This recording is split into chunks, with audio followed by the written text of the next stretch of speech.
بسم اللہ الرحمن الرحیم الحمدللہ رب العالمین اللہم صلی علی محمد وعلی آل محمد کما صلیت علی ابراہیم وعلی ابراہیم انک حمید مجید۔ السلام علیکم ورحمۃ اللہ وبرکاتہ۔ میں جو کچھ معلومات آپ کو بتانے جا رہا ہوں، اس میں بعض بھائیوں کو اس معلومات سے تھوڑا برا لگے گا، لیکن جو کچھ بھی ہے یہ حقیقت ہے اور آپ مردوں کو یہ چیز سننا چاہیے۔ اسلام میں عورتوں کے حقوق بھی ہیں اور ان کا ایک مقام بھی ہے۔ عورتوں کے لیے اسلام ایک خاص رحمت ہے اور ہمارے پیارے نبی صلی اللہ علیہ وسلم عورتوں کے لیے واحد عظیم محسن ہیں۔ اسلام نے عورتوں کو ایسے حقوق اور اختیارات دیے ہیں جنہیں وہ کسی بھی دوسرے مذہب یا ضابطۂ حیات میں رہتے ہوئے لطف اندوز نہیں ہو سکتے۔ قرآن حقیقت میں گواہی دیتا ہے کہ عورت کا وجود بھی اتنا ہی ضروری ہے جتنا کہ مرد کا، اور وہ اس سے کمتر نہیں ہے۔ اسلام نے اس خیال کو غلط ثابت کیا ہے کہ حوا علیہ السلام نے آدم علیہ السلام کو حکم عدلی پر ورغلایا اور ان سے زوال کی وجہ بنی۔ قرآن واضح طور پہ یہ کہتا ہے کہ دونوں نے حکم عدلی کی تھی، اور اس خیال کی نفی کرتا ہے کہ عورت برائی کی جڑ ہے۔ ایک عورت کے حقوق اور ذمہ داریاں بالکل مرد کے برابر ہیں، لیکن وہ ایک جیسے نہیں ہیں، کیونکہ دونوں ہی اپنی جسمانی اور نفسیاتی بناوٹ میں ایک دوسرے سے مختلف ہیں۔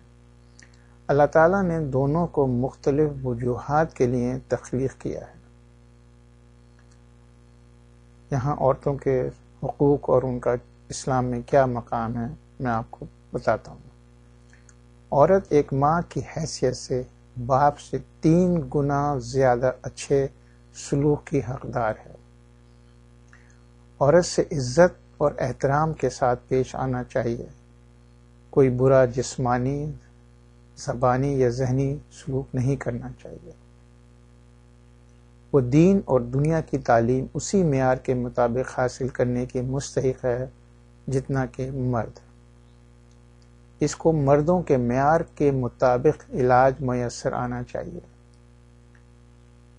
عورت کو اس کے کردار کے بجائے اس کی شکل و صورت سے نہیں جانچنا چاہیے۔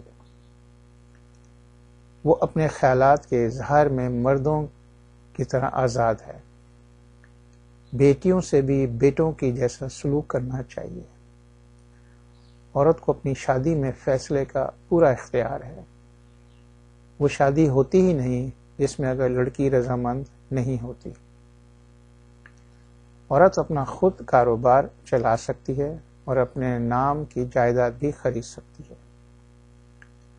اس کا اپنی خاندانی جائیداد میں حصہ ہے جس سے اس کو کوئی بھی دستبردار نہیں کر سکتا۔